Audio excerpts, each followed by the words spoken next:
welcome to another conversation, and this time we're talking about the crucifixion, and we have Reverend Chris Burrows with us. So welcome, Chris. Thank you for joining us. Would you like to just start by just telling us a little bit about who you are and where you work, and a bit about yourself? Yeah, sure. I'm vicar of a small church in Barkingside called St. Laurence's. I'm married with 2 children. We're recording this in the middle of lockdown, so as well as being a vicar, I'm teaching long division and rivers and English comprehension and all this kind of stuff. As a church, like I say, we're a small church. We're quite informal, and I'd say we're charismatic, which, if you don't know what that means, it basically means we believe that the Holy Spirit is active in people's lives in very special and particular ways. So, for example, we believe that God heals today, and we're softly evangelical. I don't really know what that. I think some of these words mean less and less as time goes on, but roughly speaking, it means that when we read the Bible, we treat it as if it actually happened. But I think most Christians do anyway. So, yeah, that's us. Brilliant, thank you so much. So let's talk about the crucifixion.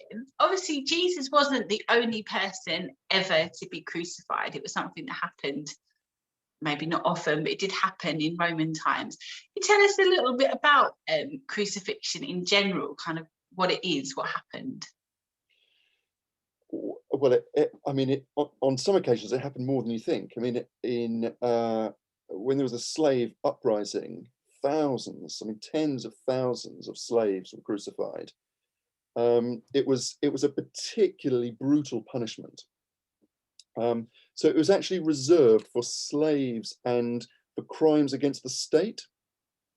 So what I mean by that is, if you killed your friend, then you wouldn't get crucified for that. But if you killed a Roman soldier, then you definitely would be crucified. So Jesus, to be crucified, must have been considered a political threat. In fact, even in this country, political crimes are considered more serious than others. So it's a crime against the government. And because of that, they dreamt up this way of killing people that was just particularly gruesome. It was designed to be humiliating. One of the things is you'd be naked. Obviously, in all of the art we have of Jesus, we cover up Jesus' bits and bobs. But, in reality, it was designed to be, humiliating. You would have been whipped to the point of death before you were nailed to this bit of wood. And so effectively, you'd be bloodied and have these open wounds, and it was just really, really just quite horrible. Yeah, it sounds really, really quite bad. So it would be kind of maybe like, so we have the death penalty here in the UK, don't we? Still, only for, theoretically, but only for very certain, like treason and stuff. So it's a little bit like that. So it's this thing that it's crimes against the state that are still considered more serious. And so, we reserve, actually, I think that law might have been tidied up now, but until very recently, that was, you're right, that even in this country, there was still just that theoretical, somebody could have been hanged for a serious crime against the state. Yeah.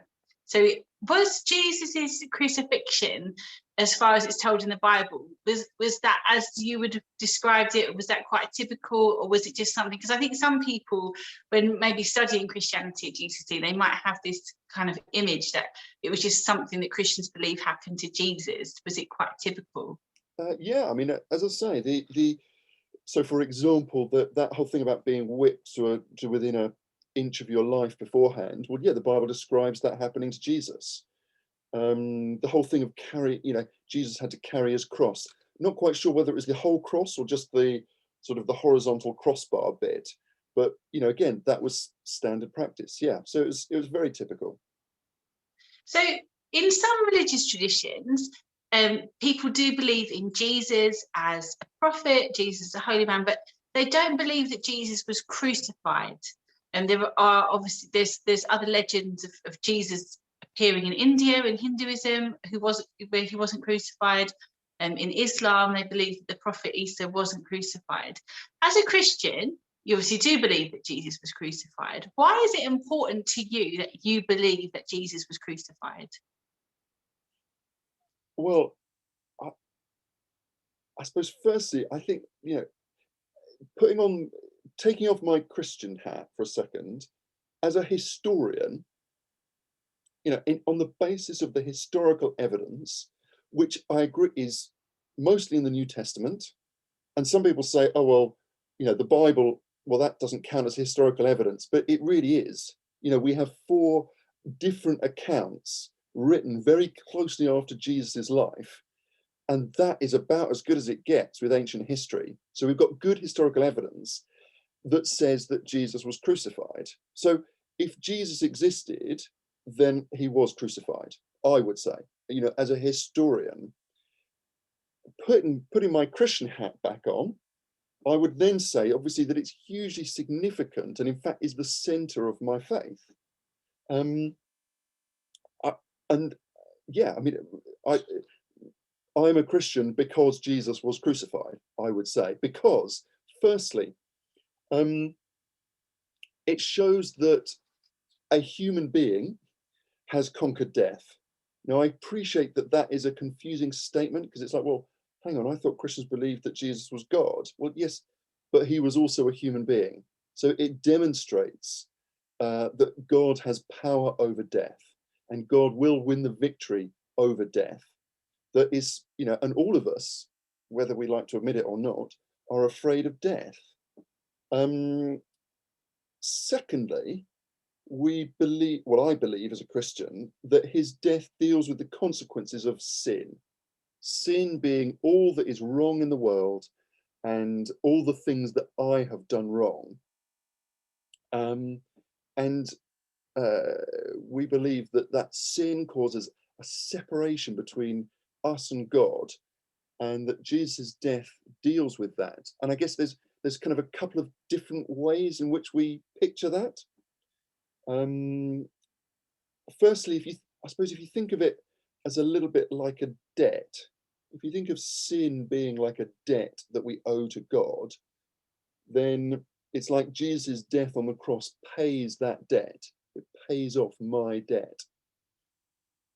Secondly, and it's one of the things that I see even in GCSE textbooks, it talks about Jesus' death as a sacrifice. And I was reflecting on this, and I was thinking, we put these phrases out there as if people are supposed to understand what that means. Oh, Jesus' death was a sacrifice. Well, what does that actually mean? And I think that I think it's very hard for us to understand, because sacrifices deal with impurity, and we don't really have a concept of impurity. The closest I can get, the analogy I've used is, imagine I gave you a coat. It was secondhand, but it's a very, very nice coat. It's designer, it looks good, perfect fit, and do not worry, I've had it dry cleaned. It is perfectly clean. And so I give you the coat, you try it on, you think, yes, I'm looking good, excellent. And then I say, now, one slight problem. The coat, the person who owned the coat before you was a serial killer. And in fact, that was the coat that they used to wear when they strangled their victims. My guess is that you would instantly take the coat off and go, no, thank you. Yeah. Now, I've told you it's been dry cleaned. It is clean, but just something in you says it's tainted. I don't want that. It doesn't matter how good it looks, how clean it is, it's tainted. To me, that's the closest we can get to this idea of being the sort of the pollution of sin. And of course, the point is, we don't have any way to deal with it. Our response would be, right, burn the coat, get rid of it. but the whole idea of sacrifice was to deal with that impurity. So, you offered a dove or whatever it was as a sacrifice. And they, at the time, they believed that sacrifice dealt with the impurity. The taint was no longer there. And so in the same way, when we talk about Jesus' death as a sacrifice, it deals with that pollution. And, maybe we don't have quite the same sort of, the same attitude but yeah, I mean, I think of some of the things I've seen on the internet, and yeah, it feels like I've been polluted by them. So, that's when we talk about Jesus' death as a sacrifice, that's kind of what we mean. Yeah, brilliant. Thank you. I hadn't thought of it like that. I think that's a really good analogy of the coat and how it can't be kind of dealt with another way. So it's really important to you that he was crucified, because that's the only way that sin can be dealt with. And I guess as well, if he wasn't crucified, he wouldn't have had a chance to rise. So you were saying that he conquered death. That's why it's important to you. So yeah, okay, thank you. So let's move on. Whilst on the cross, Jesus had a conversation with two thieves. What can Christians learn from that? Why is it important, do you think, that that's written down in the accounts of the crucifixion? Well, of course, yeah, and just to bear in mind my earlier comments, they must have been robbers in order to be, well, I suppose they could have been slaves. Anyway, but that's not what you asked about. What other conversations are important? Essentially, those two robbers represent the basic responses that most people have when they hear about who Jesus was, what Jesus did on the cross. Because the first one said, basically, you healed other people, but you can't heal yourself. You call yourself God. Well, you don't seem to be able to get out of this. And then the other one said, actually be quiet. He's a good man. Actually, we deserve what we're getting, but he doesn't deserve it. And so in a sense, it sums up how easily, we respond to the story of what Jesus did. And of course, what's amazing is that Jesus turns to the one who says, actually, he's a good man. And he says, actually, today, you'll be with me in paradise. He gives that offer of reconciliation, that offer of forgiveness. If you think the first person who gets forgiven through the cross is that person who admits himself he deserved to be there. He's not saying, I'm innocent, it's not fair. He says, actually, I deserve to be here. And Jesus says, you've been forgiven. And so that's the message that has rung through for Christians ever since. So the next question then, so after that conversation, shortly after that, Jesus died, and then there was some kind of quite strange events that happened, according to the gospel account, in and around Jerusalem at that minute. And I think some people don't take a lot of stock from what happened, and in other people they take a lot of their beliefs or theology from those events. What happened according to the account, and what do you as a Christian infer from that about the meaning of what happened? Well, yeah, there's various things. I mean, you get, there was reports of an earthquake happening, the sky turning to black, the curtain in the temple splitting, and in many senses, like the most significant, like the earthquake and the sky turning black, are signifiers of just something incredibly momentous has happened. Something earth-shattering. I mean, that's we still use that phrase. An earthquake has if something is earth-shattering, we don't mean literally the earth has shattered. We mean, wow, something really significant has happened. I mean, I think theologically, I would say that the curtain splitting is the most significant, because those other two, I mean, it's like, okay, oh wow, gosh, sky, something really significant must have happened. They're like a sort of a siren call, but the curtain splitting, the curtain splitting in two was in the temple, the Jewish temple in Jerusalem. And the curtain divided the place where ordinary people were allowed to go from the Holy of Holies, where only the Jewish priests were allowed to enter, and even then only on very special occasions. And the Holy of Holies was believed to be the place where God's presence was. And so the curtain was like signified the sort of the barrier between the ordinary person and the presence of God. And so, of course, the curtain being torn in two says to the ordinary person, actually, there's no barrier between the ordinary person and the presence of God. And that's what I, as a Christian, believe. That's the message that I would be speaking about, that through the cross, anybody has access to the presence of God. Brilliant. Thank you for explaining that. So one thing that when people study the crucifixion and resurrection, the general Easter events at school, sometimes they might do a lesson where they're asked to kind of be investigators and think of alternative scenarios of what might happen, like the body was stolen or various things. So when looking at the resurrection, some people suggest that it was a misunderstanding because Jesus actually wasn't dead. He'd sort of passed out, and then sort of 3 days later he came round. In your beliefs as a Christian, and in your opinion on what you know about the crucifixion and the resurrection, do you think that's possible? Well, it's not what I believe happened.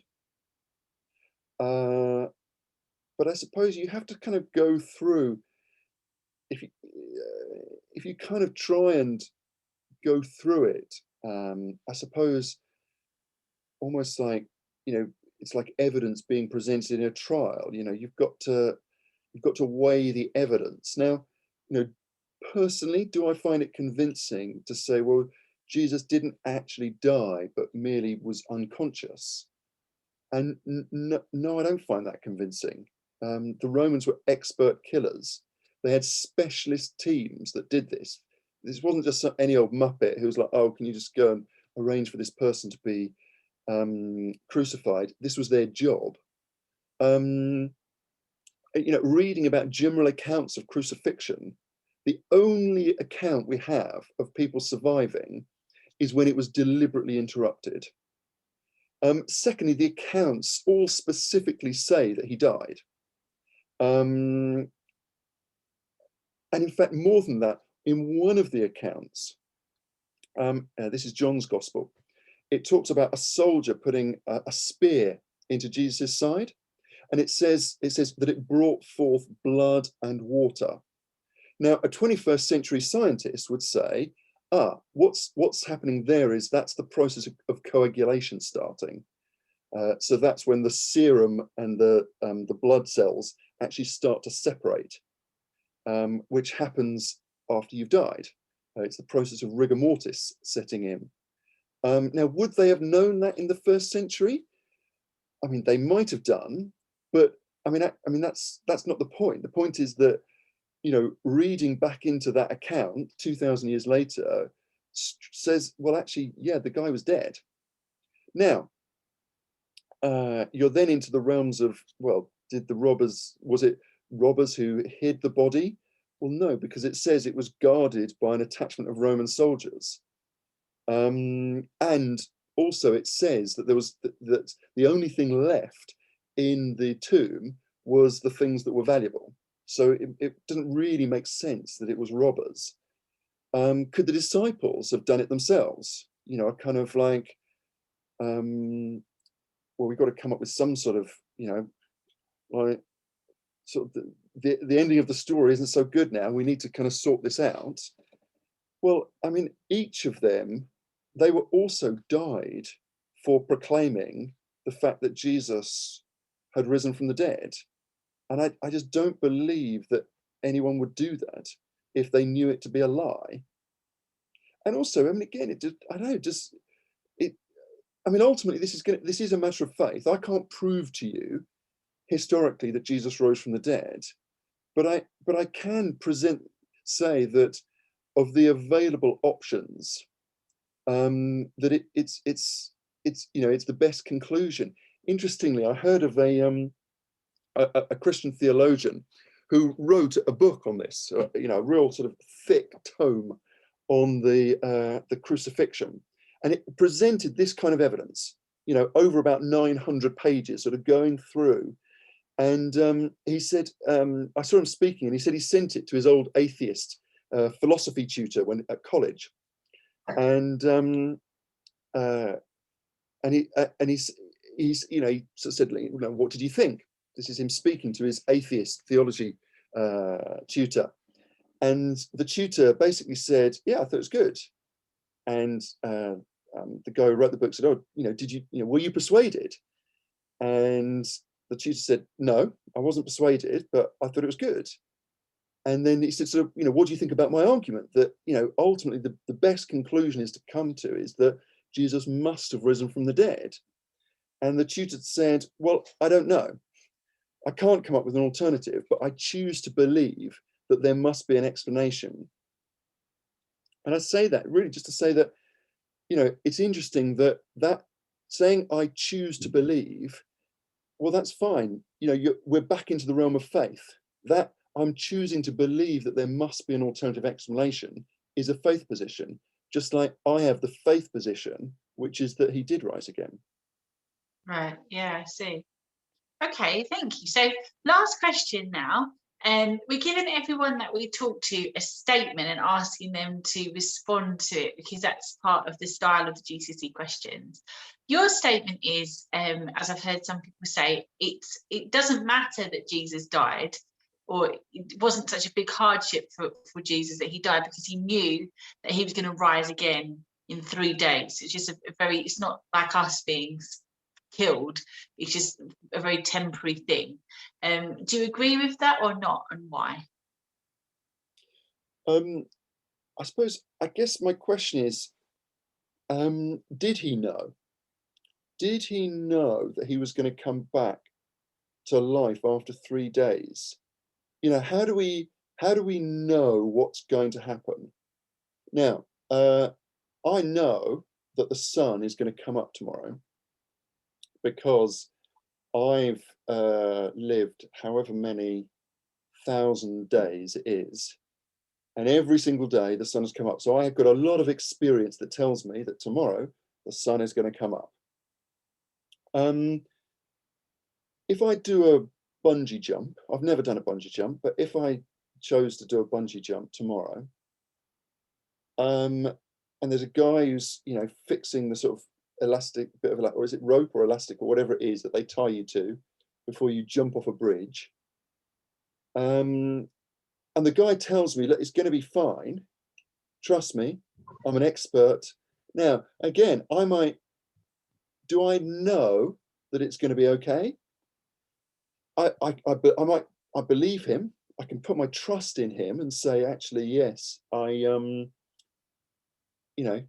know it's going to be fine because he's an expert. But I don't. It's a different type of knowledge. So Jesus had this inner conviction, but did he know? I don't believe he did know in the same sense that I know the sun's going to come up tomorrow. I think it's more in the sense of, well, he didn't. If I do a bungee jump, I've got the guy telling me it's going to be fine. Well, he didn't have anybody telling him. It was his own inner conviction saying, actually, I believe that this is, that God is going to raise me from the dead. But, I don't think he would have known. So I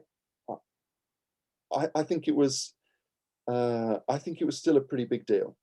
I think it's really easy to just say, oh well, yeah, Jesus was God, so everything's fine. I don't think it really works like that. I think he still had to have that that same level of trust, that belief that that he was going to be raised from the dead. And yeah, that's a big deal. And when you know, we're not just talking about a bungee jump. We're talking about, as we've already said, putting yourself through the most incredibly gruesome death imaginable. So, you know, that which is beyond human conception. And so, yeah, I'm afraid I do think it's a big deal. Yeah. Thank you. So that's the end of the interview, but thank you so much for joining us and enlightening us more about the crucifixion and your beliefs. Well, thank you. Thank you for having me. You're welcome.